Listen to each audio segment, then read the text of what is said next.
Welcome to Vegan Business Talk with Katrina Fox, author of Vegan Ventures, Start and Grow an Ethical Business.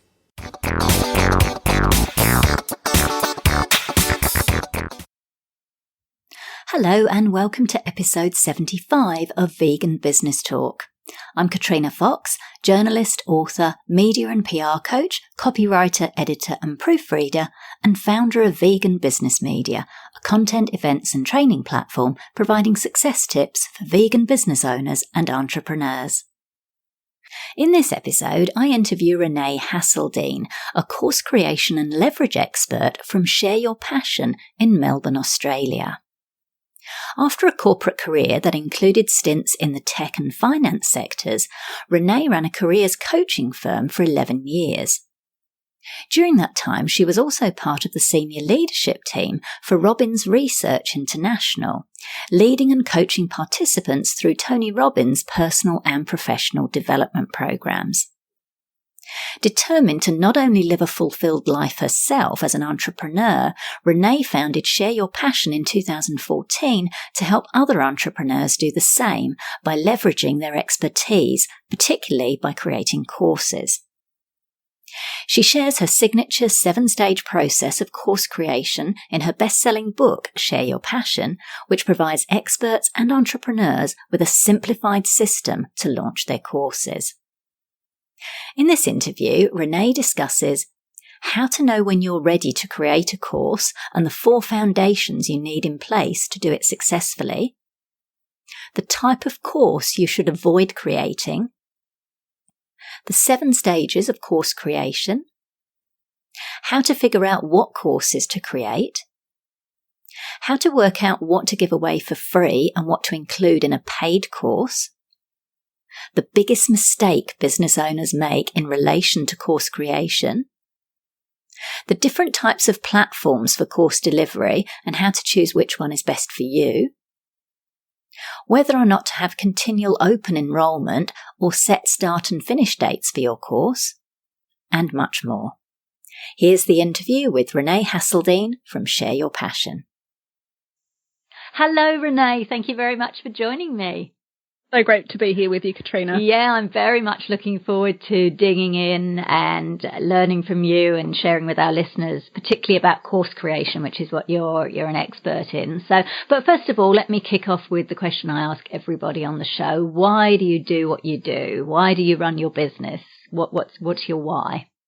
Yeah, so my big why is empowering people to love what they do and do what they love. And for me, that really stems back to when I was working in corporate. I was severely depressed. And so for me, that was the beginning of a soul-searching journey and a personal development journey. And I sort of came out of that really committed to living my life in a purposeful and meaningful way and wanting to, in some way, be part of helping others to do that too. So for me, my business really allows me to work with people who are passionate about what they do and to give them the business skills and the strategies to make that happen and make it real. Got it. And why course creation? Why did you decide to kind of specialize in leverage and course creation? Well, I guess my big juicy kind of excitement and what I kind of think of as business porn is really kind of me extracting people's business ideas from their head and turning it into something tangible. And so course creation is part of that. But really it's not the be all and end all. You know, I'm passionate about leverage and passionate about people loving what they do and doing what they love. And course creation just happens to be one of the ways to do that. So I guess I love it really because it is a really leveraged way of working with people for service providers. All right, cool. And so that's great. Now, it's interesting you say that about service providers, because that's who I initially thought of, who are prime for, course creation. But I wondered if there are other types of vegan business owners and entrepreneurs that could also run courses, like maybe if they made food or fashion or skincare or shoes. Like, is there other opportunities for those kind of people to also create courses? Look, I think there is definitely an opportunity there. It's not that's not the type of business owner that I specialize in working with. The people I work with tend to be thought leaders and service providers, experts in their fields.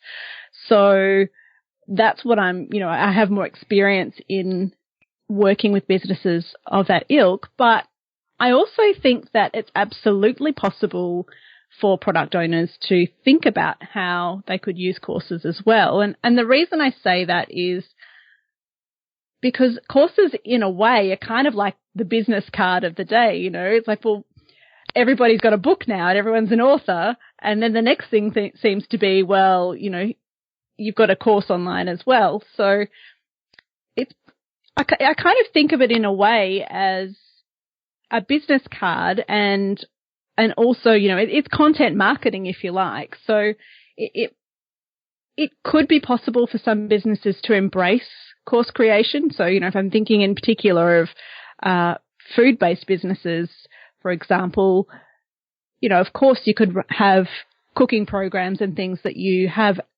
sell online. That's absolutely possible. That might be an example of something that would work. But, for me, in terms of who I specialize in working with, that's, I don't have a lot of experience there, so I don't feel like I can really add a huge amount of value there for those people who are, specializing in skincare and all that sort of stuff. So, definitely for people who are service providers out there, that's definitely where I see the. Yeah. Cool. So now you touched a little bit on this about there's a bit of a buzz at the moment with around courses and programs, and it seems like you say it's the next best thing and everybody's jumping on the bandwagon and doing a course. So what are your thoughts on that? Should we still do it? Should we still? Well, you should never do something just because everyone else is doing it. I mean, that's not a great path to joy and happiness and fulfillment, really, and I've learnt that several times over in my life. So I wouldn't be doing it just because everyone else is doing it. I think if it's the right thing for you and your business, then yes, you should be doing it. And so I then think about, well, how do you know if you're ready to create a course? And because a lot of people come to me and they're brand new in their business and they're like, I want to create a course. And I actually think that there's a time and a place for someone in a business to create a course. And you really need to lay some strong foundations in your business before you can create a course and actually have it be successful, because it's actually quite a lot of work to create a course or program. It's not a simple thing. And to do it well takes time and effort. And I think, touching on, everyone's doing it, everyone's jumping on the bandwagon. Yes, well, there's a lot of people out there with courses that really should not be running courses because, quite frankly, they're crap. Yeah. And so, if you're quite happy to put out some crap out there, then go for it, go and create a course. But really, if you want to create a quality program or course that really will get results for your clients, that you really care about them making a difference and making change, then really you need to make sure you've laid strong foundations. So you touched on that. So when is the right time to create a program or course? So when you say laying those foundations, do you mean, so for example, that you're already kind of quite well known in your field? Maybe you've done some speaking gigs or you've done a fair amount of one-on-one clients. How do you what kind of foundations are you talking about? So I have four main foundations that I refer to when I'm thinking about, is someone ready to create a course? And the first one is really honing in on their zone of genius. So if you're a kind of generalist, then you're not ready. So you really need to be very, very clear about what are the problems you solve and the solutions that you provide. And, and you start to see this emerge when you're working with your ideal clients over and over and over again, and you find yourself repeating the same messages and processes and concepts with people. So when you're starting to find that you're repeating yourself, you're like, okay, so I know my stuff well enough now that really it's coming through and it's repetitive because I just know it so well. And the people who are coming to me to solve a particular problem, and, the solutions I'm providing are consistent. But not only are they consistent, I'm getting results consistently as well, so that my clients are seeing results. I've got proven results in working with my one-on-one clients, and then I can really see that I am an expert in what I do, and then that's worthy of becoming a group program or course. Does that make sense? Yeah, it does. Yeah. That's the first one. That's really honing in on your zone of genius. The second is making sure it's aligned with your passion and your purpose. So I love that you started off with, what is your why, because that really is absolutely critical. Because creating your course or program takes a lot of work and time and effort, it's crazy to go about doing all that if it's not aligned with your big why, because you might find 6 months, 12 months later that you're bored with it and you can't be bothered anymore, and then that would have been a waste of time. So really, you need to make sure that what you're doing is aligned with your why so that you've got the energy to get through the hard days, because some days it'll be difficult to get up and say, I've got to record 30 videos today. Yeah. If it's not aligned with your why, that's pushing it uphill, right? Absolutely, yes. Yeah, and, we don't want that. That's not why we started our businesses, to be doing work that's hard. So really, I love to see that people are creating courses and programs because they really believe in what they're doing. Yeah, got it. So that's number two. Yeah. Number 3 is about the sales and marketing, and you did touch on that as, have you got a profile, and so really that's about having a strong personal brand. So, if you're still kind of stuck in that hiding behind a big corporate brand kind of mentality, where I started and I was for many, many years, after leaving corporate, I was very much of the mentality of I needed to have my business brand, have that corporate kind of feeling and image, and I hid behind that for a long time before actually coming out and embracing my own personal brand. And I think that that's really an important step, because people buying courses and programs, it's much harder to sell a course or program than it is to sell one-on-one. That's the way it is. So if you have trouble selling your one-on-one packages and program and services, it's going to be much harder for you to sell group courses and programs. So really you need to be super, super confident in who you are, what you stand for, what your marketing is, what your branding is, and have the ability to follow through and convert that into sales. Got it. Cool. So that was number 3, wasn't it? Yeah. Number 4 is a reality check, because if you are creating courses and programs because you think, woohoo, it's my ticket to passive income, it's really not. If you want passive income, go and see a financial advisor. There are much easier ways to make money. Now, that's not to say that course creation is absolutely a fabulous way to create leveraged income, but it is not passive. What do you mean by what's the difference? Well, we kind of know what passive. Let's explain for anyone who doesn't know. What's the difference between leveraged income and passive income?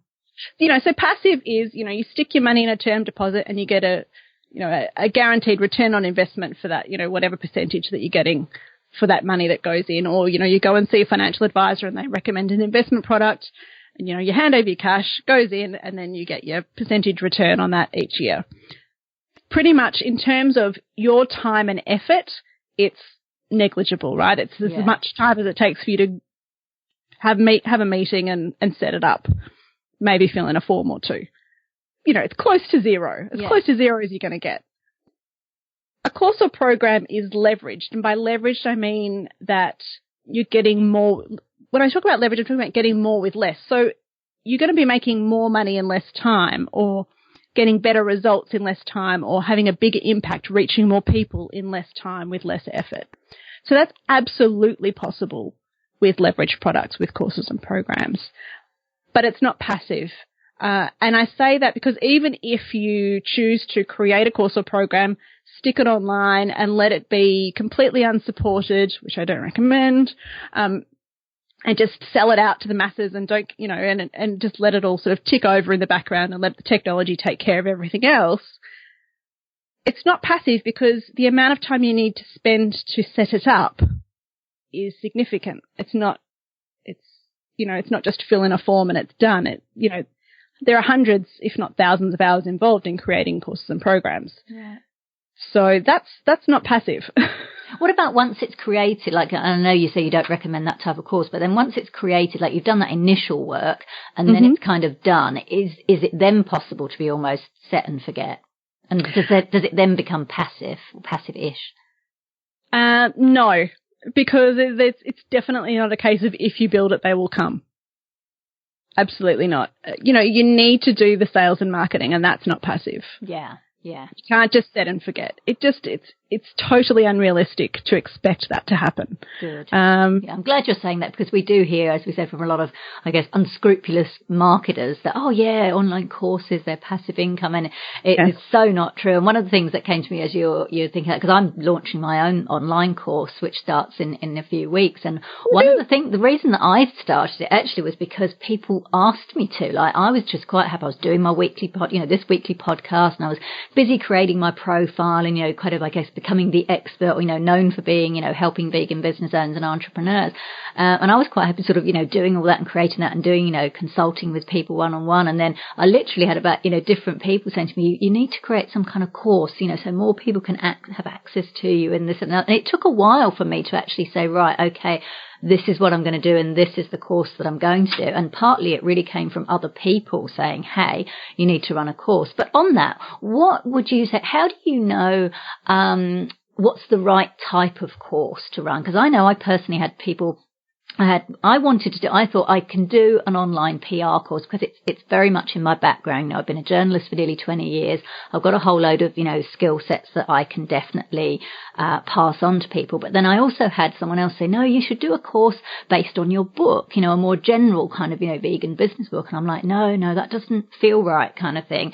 And I thought there was a bit of an internal thing going on of, well, am I doing a course that I want to do, or should I be doing a course that other people want to do? And in the end, look, I went with the online PR course and I'm happy with it. I've got more than my minimum number to make it viable and everything. But can you just talk to a little bit about how do you decide what the topic will be for, say, your first course? Absolutely. I think that it's a balance between, and you asked the question is, do I do the course that I want to run or do I do the course that my clients want me to create? And it's both. It needs to be, you need to be working with ideal clients who are so aligned with you that what you want to create is absolutely aligned with what they want you to produce and the solutions they want you to provide. So that really comes back to, I have a seven stages of course creation, and stage 1 is all about your passion and purpose, and it's all about tapping into your why, who your ideal client is, and what problems you solve and the solutions that you provide. So I would say, if you're thinking about what course or program do I run, talk to your clients, do some market research. Absolutely. If you don't know the answers to the questions, what problems do they solve? What keeps them up at night? How do they want me to deliver these courses and programs? If you don't know the answers to those questions, ask them. They're not going to bite you. Yeah.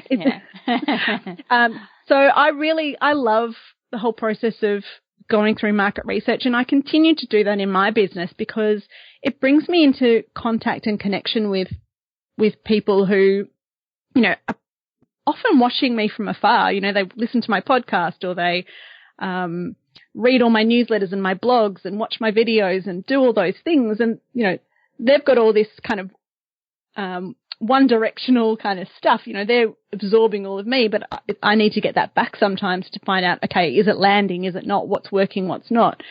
So I really love the process of just getting on the phone with people and saying, well, tell me what are the biggest problems in your business right now? Yeah. And just listening to them and finding out exactly what it is that they want from me. And from that gleaning what solutions I can provide that will really fit with that and that I'm also going to be juiced about. So I'm not going to create something just because they're asking for it. They're asking for it, they want it, great, there's a demand, and it's something I'm pumped about. If I'm not pumped about it, move on. Got it. That makes so much sense. Absolutely. So creating courses and programs, it can be, like you said, it can be overwhelming. There's so many pieces of the pie. There's the vegan pie, of course. Because, we've got the, like you said, the concept, the actual creation, deciding what to include, what not to include, how to deliver it, whether you use video, audio, written, what technology to use, for example. So how can people avoid getting lost in all of that? And it totally is overwhelming for so many people. And I have been in that position of feeling overwhelmed, which is the reason why I have mapped it all out in a very step-by-step simple process. So I have the 7 stages of course creation, as I mentioned earlier, and within each of those stages I have a very simple checklist. So if anyone wants to sort of know, I mean, it's a free checklist that everyone's welcome to have, and I'm sure you can put the link in the show notes. Yeah, of course. Just on my website at shareyourpassion.com.au. I highly recommend that people just use that, because that having a clear step-by-step process, I think having in front of you and just saying, okay, first step I have to do is get clear on my why. Okay, great, tick, I've got that. Next step, I need to define my ideal client. Okay, do that. So I think knowing exactly what to do and in what order can really help to relieve all that overwhelm, because it's just clear. It's just having that clarity of, am I doing this right? So you've mentioned steps 1 and 2. So can you just briefly take us through 3 to 7? Yes. Well, actually, the ideal client and the why are part of stage 1. Okay. So stage 1 is your passion and purpose, where we look at your big why, who your ideal client is, the problems that you solve and solutions you provide. So that's all about stage 1. Stage 2 is about the branding, and as you will know, but maybe not everybody listening will know, brand is about so much more than your logo. And yes. I think, when we say logo, people think, oh, yes, I've got my logo done. But really what I'm interested in terms of your branding is, what is your brand essence? For me, my brand essence is passion, and everything I do, I am passionate about, and I'm overexcited, mm-hmm. and that comes through in everything that I do. If my passion is not shining through, then I'm not on brand. Yeah. So, actually, I'm curious, what's your brand essence? My brand essence, my passion is literally vegan world domination, one business at a time. That's what I say at the beginning of my book. It's literally, I want every business to be vegan, so that vegan almost becomes redundant. It becomes the norm. Yes, I just watched Carnage, actually. Last week we had a film night in our local community. Oh, yes, yeah. Yes, yeah, exactly. Exactly. I love it. Yeah. So that's kind of what you shared with me then, though. That's more about your sort of mission and the vision that you have. But in brand essence, I'm talking more about, it's a feeling. When someone comes in contact with you, with your brand, how do they feel in response to that? And, so I've worked with health coaches, for example, and their brand essence is vitality. So yeah, it's thinking about what is that essence of your brand in itself.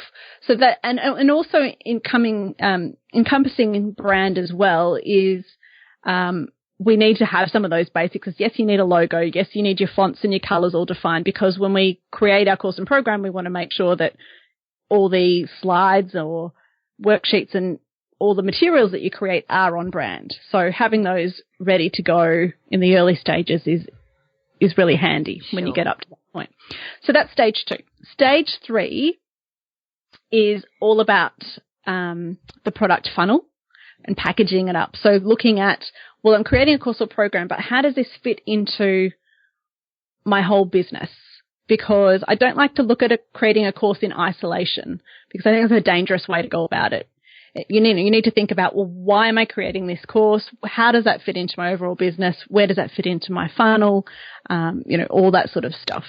So stage 3 is about having a product funnel and seeing how the whole ecosystem works, if you like. Yeah, cool. And I think especially, if you were to go back to the question you asked earlier about, well, what about product manufacturers and people who are working in food and shoes and skincare, that sort of stuff, I think if they were considering course creation, then really thinking about the product funnel and where it would fit in and why would be a really critical step. Sure. Yeah. Excellent. Cool. Yeah. Okay. So that's stage 3. Stage 4 then is my most passionate stage, because this is about creating your methodology or your blueprint. This is about extracting the brilliance out of your mind.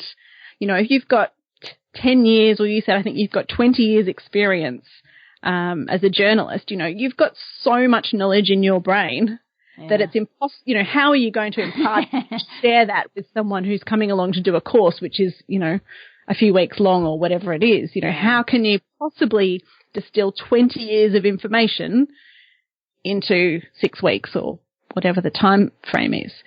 So that's the part that I get super juiced about, because it means that we pull it all out. So, you can imagine that you've got all this information in your head. It's kind of knotted up like spaghetti, vegan spaghetti bolognese, right? It's all knotted up and all tangled up, right? We've got to pull it all out, untangle it, line up all that spaghetti, and then put it into chunks so that it's really in a format that's easy for people to remember. Because the human brain can kind of only really take away between 2 and 9 pieces of information at a time. So if you're just downloading a whole lot of information on people and giving them all, just speaking for hours on end because you can with 20 years experience, there's no way they can absorb all of that. Right. What they can absorb is between 2 and 9 chunks of information. So I like to really find what those chunks of information are. So for me, it's my 7 stages of course creation. Great. Well, let's now turn that into an infographic, because once we've got a visual representation of that, then people can really not only, they don't have to just remember it in their heads, they can actually have a visual memory of it as well. And that can really help people to work out how all the pieces of the puzzle fit together. Got it. Okay, cool. And I get super excited about that. And for me, that is my business porn, and that's kind of like my, give me some more of that. Fantastic. So that was stage 4? Stage 4. Yeah, stage 4. Yep. Okay. So yep. Stage 5? So stage 5 then is once we've got all those chunks of information, you've got your kind of methodology that you can become known for. Then in stage 5, we're going to take that methodology and we're going to map out, okay, how is that going to look in terms of all the topics and information that will be delivered in the course or program. So I like to lay that out in a spreadsheet, and I know spreadsheets are not for everyone. So, some of my clients do that in a Word document because that feels much safer. But we just look at, okay, so say, for example, we're working with my 7 stages of course creation. We'll look at, okay, in stage 1, we're going to cover this, this, and this, and we'll basically put the bullet points in for each of those chunks of information. Yeah. So doing all that, then at the end of stage 5, basically you've mapped out the whole program. And that's super, super exciting, because then whether you choose to create a course, write a book, whatever you choose to do with that, whatever leverage product you create, at the end of stage 5, you've got what you need to do that efficiently. That makes sense. Yeah, cool. Because even from the end of stage 5, you can take what you've created at the end of stage 5 and turn that into a checklist and create a free opt-in for your website. Right. Yeah, which is really powerful, because it's also in alignment with the end product being your course or program at the end. So, the opt-in really is speaking to, well, if someone's wanting this opt-in, this checklist that shows them this is the 7 stages of course creation, what you need to do, if someone's really interested in that and they want that, then potentially they're also going to be interested in more information down the line. And sure, yeah. Interested in the whole program. Yeah. So that's the end of stage 5. Stage 6 then is actually building the course or program. And so this is creating your worksheets, your slides, videos, all that sort of stuff, the actual building of it. And now you can imagine, having done the first 5 stages, creating all those materials then is so much more efficient because you've done the hard work. Yeah. And one of the biggest mistakes I see people make is they jump straight into stage 6. Yeah. This is where people start, and this is how they end up with weeks and months and years down rabbit holes, because they start with just creating the content. Got it. Right. That makes a lot of sense. You can get a lot of tangents. Yeah, you can get really bogged down in that. It makes so much sense, the planning. I know certainly what you're describing. I certainly did that for my book, and I will be doing it for my course, because I'm pre-selling the course. So actually beginning this week, I'm literally starting, and depending on when this episode airs, it might be in the future, but I will be literally doing that mapping out. Like, I've got my 12 modules, or the 12 main topics, which were on my sales page, but now I've got to go through and map in, like, what am I going to cover in each one, and then start to create it. So that certainly makes a lot of sense, and avoids you, like you say, going down those rabbit holes. So what's stage 7? I'm going to take a guess. Is it selling and marketing it? It's the delivery. So selling and marketing is part of that, but also, this is about how do you deliver your course or program in a way that keeps your clients engaged? because it's all very good and well to, take their money, but we're not going to take their money and run because we're not like those unscrupulous internet marketers who are out there saying that who cares if they do it or not after you sell it. Yeah. That's not us. So I'm hoping, being vegan business owners, right, we're not just compassionate about the animals, we actually care about our clients as well. Absolutely.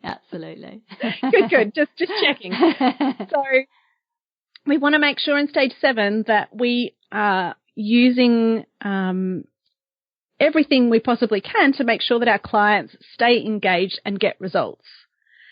So, of course, when we're working one-on-one with our clients, it's much easier to make sure that happens, and we're moving into that one-to-many model, then really there are different things that we can do. And one of the main things that I'll say is that I really believe that having a live component in your custom programs is critical. So, you talked about before having a passive courses where people just, pay, they sign, they do it themselves. It just doesn't work. Because people will, and I know because I've done this a million times myself, where I go, oh, shiny object, I'm going to buy this course. I buy the course, I download it, I put it in my folder for, the rainy day folder for when I've got some time. That folder only grows in one direction, and that is it gets bigger and bigger, and I never open it to actually absorb any of that information. Got it.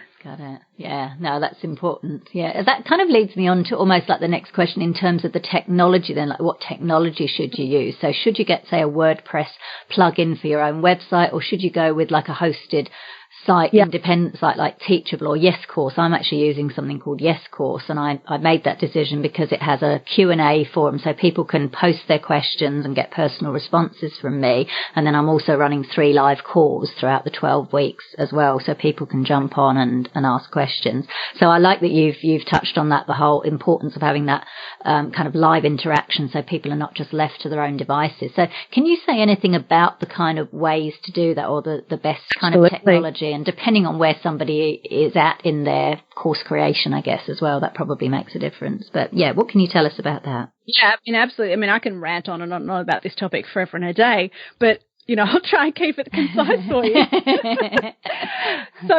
So really, I would firstly say that the technology itself can be a whole other ball game. And if you're running your program for the very first time, if it is your pilot program, and I urge everybody to pilot to pilot and test out their program at least once, preferably twice, before they go into recording video. To pilot your program, you really do not need any fancy pants technology.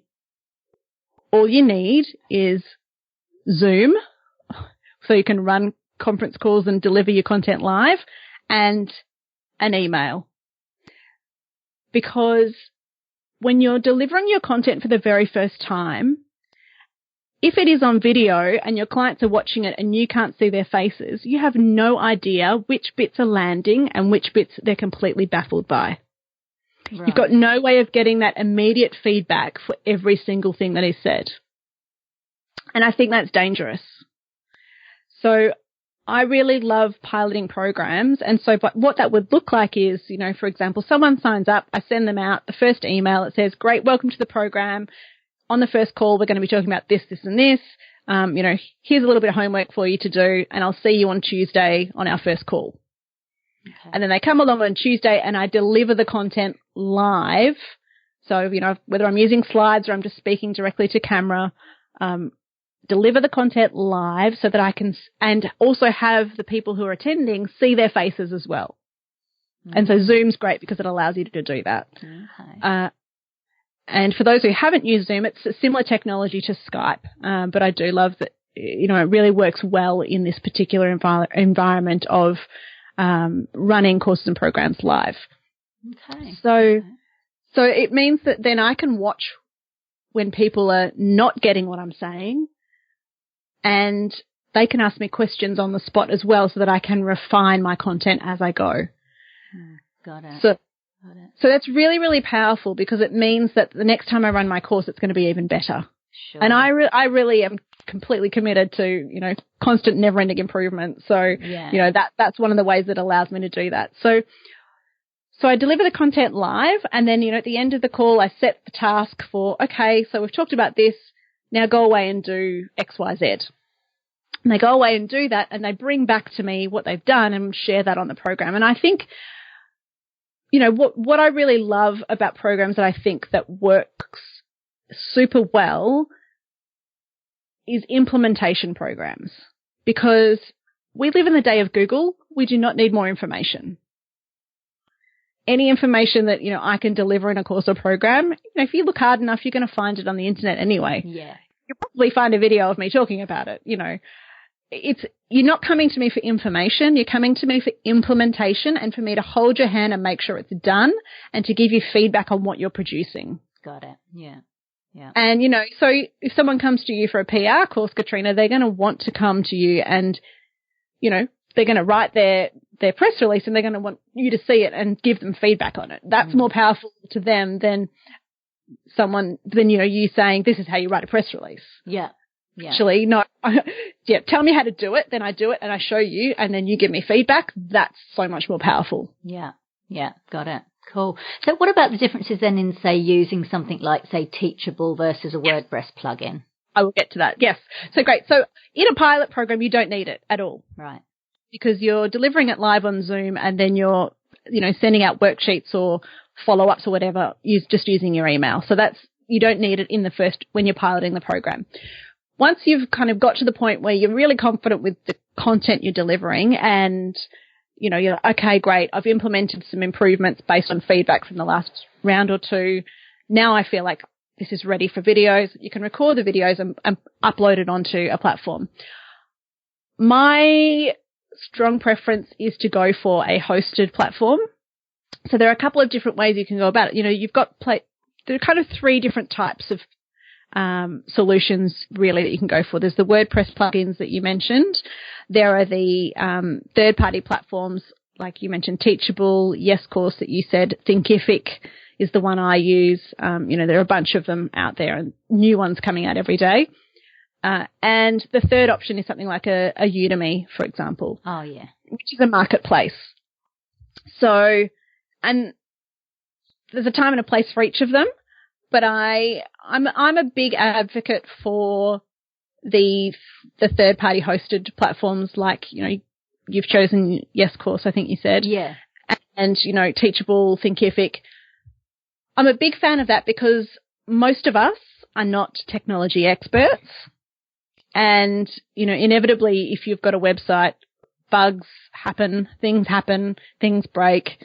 And, we don't want to be spending our time as business owners fixing that stuff. Exactly. So I think that it's much better to just have a platform that is designed specifically to host courses, does it extremely well, and, someone else is taking care of all the boring techie stuff that you should not be bothering with. Yeah, I totally agree. I'm glad I made a good choice. You did. You made a great choice. And I would say that because I do want to touch on talking about the WordPress plugins because I actually persisted for 6 months. Well, not me personally. I had my content producer and assistant working on it for me because I don't like touching technology. But I was convinced thinking a WordPress plugin would be best because then it's on my site. I own the content. It's all in one place. I wanted it to – I had this kind of attachment to it being on my own property. Yeah. And also that, the upside being that you pay a license fee once and then that's it and you don't have to pay on monthly fees. That sounded attractive to me. But 6 months later, we still hadn't got it looking anywhere near as sexy as the third-party platforms. WordPress is a blogging platform. And, the back end of the plugins just doesn't work intuitively for a course creator. Right. It's just not simple. We were beating our heads against a brick wall. We're not stupid people. We're both educated, we're not dumb. Yeah, yeah. But it made us feel, frustrated because it was a square peg in a round hole. WordPress is not designed as a course creation platform. Yes, you can get plugins that do that, but they're trying to do that in a blogging platform. Yeah, got it. And so, you know, your topics or your lessons would be in there as blogs, but yeah, it just was a mess. Got it. Oh, that's cool. No, good. No, that makes a lot of sense. So one of the main worries I think that a lot of people have when thinking about running a course is that no one or hardly anyone is going to sign up for it. So I'm curious that what are your thoughts on that? And that, I guess there's probably a two sides to that. One is a mindset thing around confidence, and the other is, well, what are some of the best ways to market their course? And what do they need to take into account, when putting it out there? Well, I think it is as you say, definitely there's a mindset aspect, and there's also a marketing aspect, and there's also a time and a place aspect. So, you know, really, if you've waited for the right time to create a course in your business, then that's going to mean, you know, you're going to reduce the chances of hearing crickets, right? Secondly, if you've laid the foundations, if you've, you know, in stage one, if you've done the market research, if you've done all those things that we talked about for stage one, then you're less likely to create something that nobody wants. So really, it's making sure you've laid the foundations early on is almost more important than the marketing. Yeah, that's a good point. If you're, you know, and I love that, Katrina, you created a course because people came to you and said they wanted it. That's a pretty good sign. Yeah, and then I put it out to my email list to say, hey, I'm looking for ways, you know, as you know, I put out a lot of free content and I do one-on-one, thinking of maybe running some online courses. What would be, you know, what do you think of this? So I did what you said and got some feedback from people, and then I had a certain number go, okay, but I pre-sold it, I didn't rush ahead, like you saying, create a whole load of content. But even to get to that sales page, I was quite nervous. I was kind of like, oh, but what if nobody signs up for it? And then I have to cancel it, and then people will talk about me and say, oh, nobody wanted to do her course. I had all that mindset stuff going out. So it did take me a while, but then once I did actually put it out there, I committed to it fully, and it's worked out okay. But so I'm just kind of, it's the whole process to it. But carry on. Yes, well, no, I think it's interesting you bring up that mindset stuff because, you know, I've been in business for 17 years and it's absolutely, if you can't overcome your own personal limiting beliefs, you'll never get through anything in business because, you know, one thing's guaranteed in business is that we're going to mess up multiple times. Yeah. And it's, you know, that's not, none of those are failures. They're just opportunities for us to learn and do it better next time, you know, and that's any successful entrepreneur that you can name anywhere in the world, I'm sure can reel off, you know, countless mistakes that they've made in their journeys, and you know, and they'll never claim to say that they've stopped making mistakes. Yeah. So, you know, I think there are no guarantees with your course either. It's possible you'll make a mistake, but I think what we need to be confident in is that we're putting something out there into the world that we believe in, that we're passionate about, that we believe is going to make a difference. And, you know, we're doing it for those reasons. It is adding massive value to our clients. And if for some reason it doesn't land, back to the drawing board, let's have a look and see why not. I think, you know, we need to approach these things with a resilient mindset that says, okay, well, if it doesn't work, I'm going to bounce back up and see why not. Yeah. No, I like that. That makes sense. Now, there's one way of marketing I've seen people do is they create like a free mini course to give people a taste of them and then upsell a paid course. In those instances, I'm curious to get your thoughts on that. And in those instances, how do you figure out what to put in the free course, i.e. what to give away for free and what to then put in the paid course? Yeah, that's interesting. I have seen a lot of people doing that. I haven't personally done it myself, but I think, you know, it's the same thing as what would you put into an opt-in and... Yeah, or a blog or a podcast. Exactly. Well, look, here's, you know, and I know, you know, people also say, well, what's giving away too much for free? So, you know, and in essence, you know, I effectively, everything that I talk about in my 7 stages of course creation, all my free videos out there pretty much talk about that. If you want to go through all my videos on my social media pages, you'll find everything I teach is out there. I don't hold anything back, you know. The difference is when someone is doing a paid course with me is that what they're getting is me. They're getting my feedback. You know, they're saying, yeah, you know, it's one thing for me to say, okay, go and work on creating your methodology. We're in stage 4, you know, go and create your methodology, and I give you all the information on how to do that. If you're doing that in isolation, how on earth do you know without having a sounding board or to someone to show it to say, is this right? Have I done the right thing? Does this make sense? It's having that feedback and someone saying, yeah, that's great, but I would tweak it. Have you thought about doing this? Or what about doing it this way?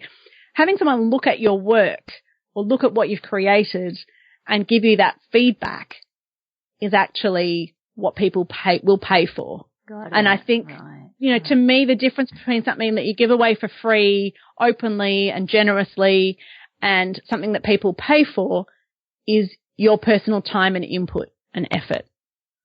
Yeah, no, that makes a lot of sense. Like you said, I think you touched on earlier when you said, yeah, they're paying for you. But yeah, it's an interesting, because I know like people, for example, they might run a Facebook group and they might put something out, you know, about, I don't know, how to write a press release, and then people comment, and then if you're giving that feedback back for free as well, I know I've heard people say, but then I kind of don't know, you know, how to go from that to charging. So I suppose I guess it's kind of just becoming very clear about, yeah, where you're giving it away for free and how you're giving the feedback back, so that you are at least saving something so that you're able to make a living.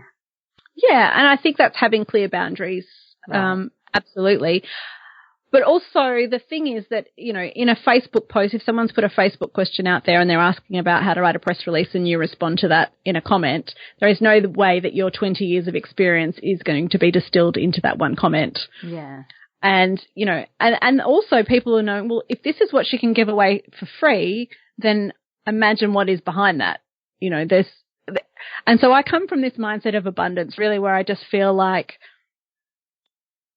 I will answer all the questions, because there's no way I can give everything I possibly know in one Facebook post or one video or one comment or, you know, even one whole podcast. I mean, there's no way I can download all my years of experience in this one interview, right? It's just not physically possible. Yeah, I know. And I'm conscious of time as well. We're getting some great stuff here. No, that's true. That makes sense. One thing I did want to ask you, Renee, is about your thoughts on courses. I know we touched on courses. You don't just put them out there and leave people and abandon them. But what are your thoughts on actually having like evergreen or open courses that are always open for enrollment, versus courses that have a very set start and finish date?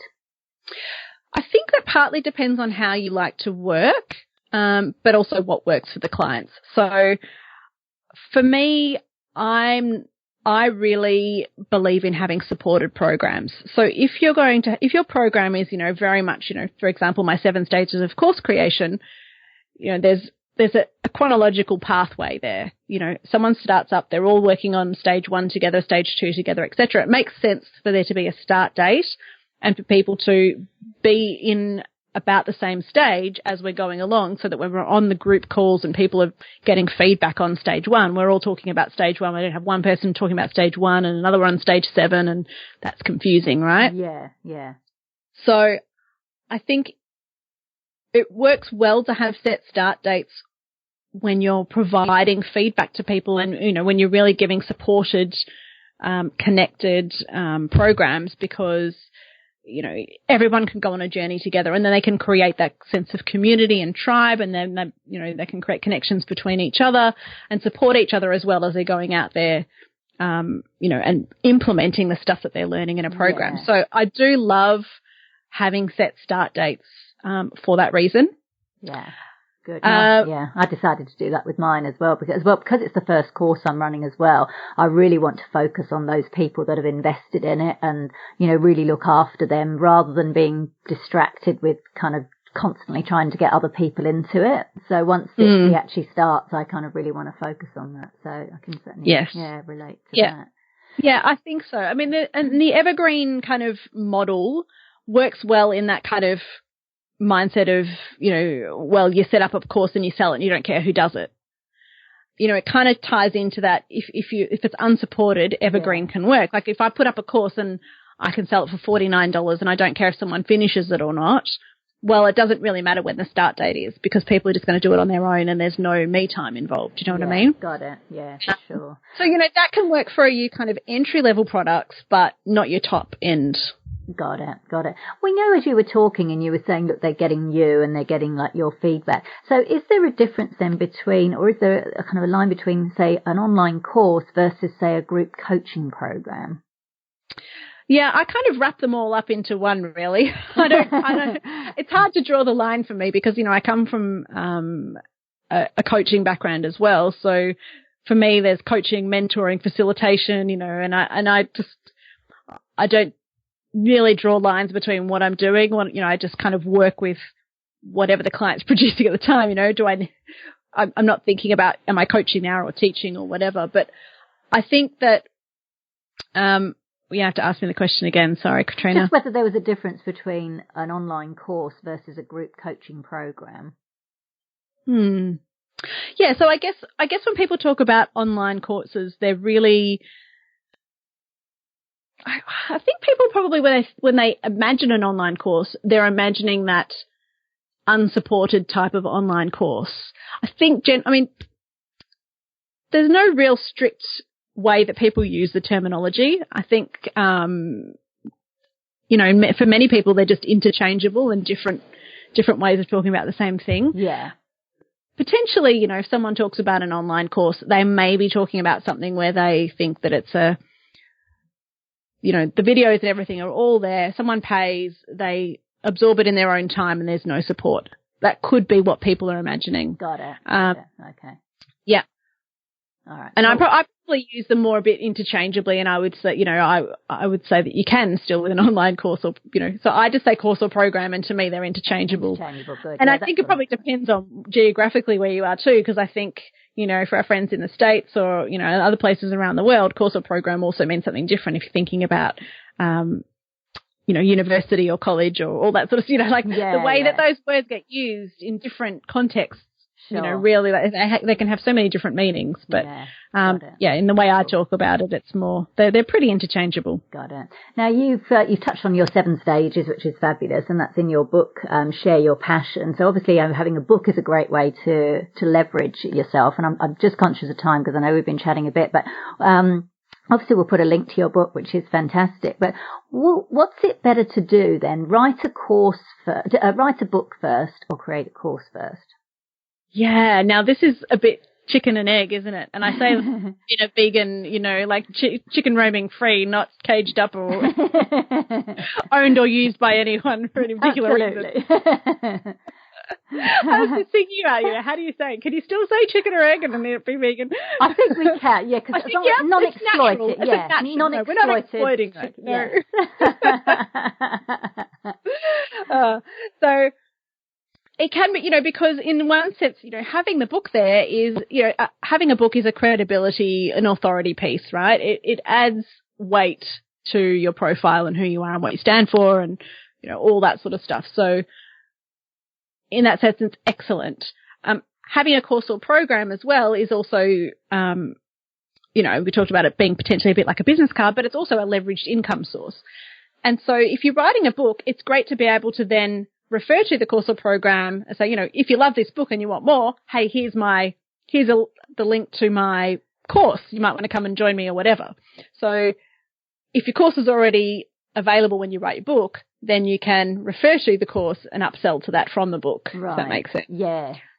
However, if you put your course or program out there and you haven't got a book, then you may not have the profile or credibility or authority that you might need to have weight behind who are you to be facilitating this program. So, that's what I mean by being a bit chicken or egg. And I think there's no right or wrong way to go about it. I think, but what you can think about is they don't need to be too far apart in terms of you completing them, because if you follow the 7 stages, you get to the end of that 5th stage, as I said earlier, you can then, from having that stage 5 all mapped out, write your book and create your program very efficiently. Yeah, no, that makes sense. This is fantastic. So the way you work with people then, Renee, you work with people one-on-one. You've also got your book and your course, the 7 stages of course creation. So tell us a little bit then about where do you envision your business going now? Because you're obviously very keen to empower particularly service providers, and there's plenty of vegan service providers out there that I'm sure are getting great value just from listening to this podcast. So where do you see yourself and your brand going for the future? Oh, well, I'm a serial entrepreneur, Katrina. I don't think I can tie myself away too much, but as long as I'm still loving and enjoying this, I will keep doing it. I couldn't say in 10 years I'll definitely be doing. I have all these passionate ideas and, exciting things happening. And I founded a local vegans group, the Vegans of Eltham group, for example, and, that's taking off, and all these exciting things are happening with local restaurants and things where, they're omni restaurants, but they're asking for us to come in and consult to them and give them advice on how to provide vegan options. So, Fantastic. I'm getting excited about that stuff and thinking, oh, is that an option for me to create? Can I create courses and programs around that? Yeah. So I think as long as I'm juiced by what I'm doing and I feel like I'm adding value in the world, then I'll be doing it. Fantastic. Well, you're definitely, your name of your business is Share Your Passion, and you're obviously very much doing that, and I can hear that coming through even over the airwaves of this podcast. So you've shared some wonderful, really, really helpful information, particularly around leverage and course creation. So really appreciate you coming on the show, Renee. Thanks for joining me. Thanks so much for having me, Katrina. It's been so much fun. So that was Renee Hasseldine from Share Your Passion. You can find out more at shareyourpassion.com.au. And that link is on the show notes page at veganbusinessmedia.com/podcasts and going to episode 75. Now for our vegan business news roundup. Dee's Naturals, makers of the no-cow protein bars and nut butters in Cincinnati, Ohio, are undergoing a rebrand as the company's revenue continues to skyrocket, reports Business Den.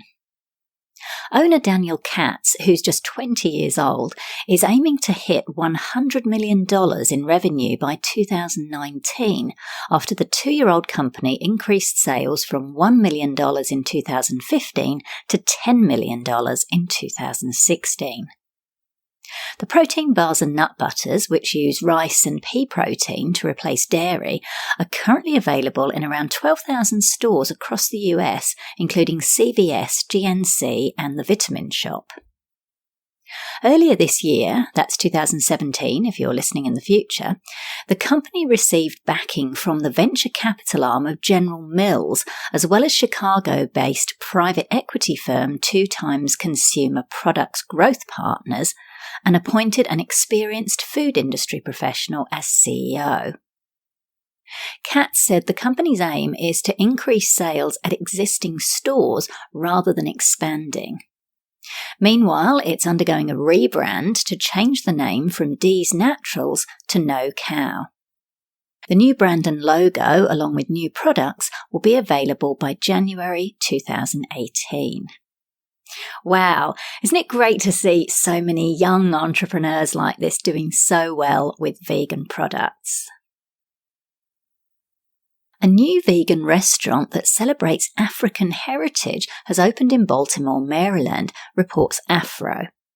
The Grub Factory, a black-owned eatery, is part of a larger organisation called the Pan-African Liberation Movement, or PLM, founded by Imhotep Fatui in 1995. The organisation is dedicated to the productive transformation of African people and regularly hosts a lecture series, African marketplace, and other events. Instead of employees, the restaurant has community service providers allocated by PLM. The decor includes African art and sculptures, while the menu features vegan cheesesteak, pancakes, French toast, and vegan versions of gyros, Reubens, pepper steak, shrimp salad, and curry chicken. Fatui says the aim of the community-owned business is to bring good quality vegan food to people and create a chain of grub factories. So this is a different way of doing business, particularly if you've got a strong community to tap into. A new vegan condom brand has launched in Switzerland, reports Veg News. Green Condom Club is the brainchild of Swiss chemical engineer Gabrielle Lodz, who also makes menstrual cups and cloth diapers. Lodz created the condom range after being frustrated with the lack of transparency around ingredients such as casein from mainstream brands, which also test their products on animals. The price of the non-toxic vegan condoms, which are made from natural latex, are on par with traditional brands and are the first product of its kind to receive vegan certification by the European Vegetarian Union. It's fantastic to see growth in this area. We just don't realise how many everyday products involve animal cruelty and exploitation. So it's great to see entrepreneurs such as Lodz raising awareness as well as providing alternatives. Finally, Canadian vegan milk brand Vegemite recently launched its products into China in partnership with import company V-Power. Vegemite, which is owned by Global Gardens Group, is made from peas, potatoes and tapioca from cassava to give it a creamy texture. The distribution deal covers the key China markets of Beijing, Shanghai and Chengdu. Global Gardens Group CEO Rob Harrison said, "China represents a fantastic opportunity for Vegemite, not only for its market size, but additionally 90% of Chinese adults are lactose intolerant." This is excellent news and another win for the plant-based milk sector, which, as you'll know if you're a regular listener to this podcast, continues to grow, with the global market expected to hit $35 billion by 2024. Great stuff. So that's it for this episode of Vegan Business Talk. Thank you so much for tuning in. If you enjoyed the show, I'd really appreciate it if you gave it a review and rating on iTunes or any other platform you're listening on. Finally, I encourage you to head over to veganbusinessmedia.com, where you can find more resources, including details of my media and PR consultations, copywriting, editing and proofreading services to help you grow your vegan business. I'm Katrina Fox, author of Vegan Ventures, Start and Grow an Ethical Business, and I look forward to catching up with you in the next episode of Vegan Business Talk. Bye for now.